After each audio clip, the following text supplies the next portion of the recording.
Dia adalah Khalid bin Walid, Khalid ibnul Walid.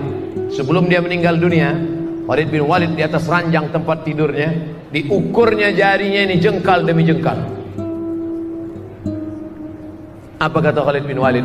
Coba kalian ukur badanku ini sejengkal demi sejengkal. Setiap jengkal badan Khalid bin Walid tak ada yang kosong dari 3. Bekas tombak, bekas anak panah, bekas pedang. Jadi kalau dibuka lengan Khalid bin Walid itu nampak 3. Bekas tombak, bekas pedang, bekas anak panah. Sungguh pun begitu badannya hancur karena jihad fisabilillah. Menangis dia sebelum meninggal dunia.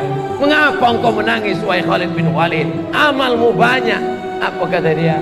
Aku menangis kenapa tidak mati.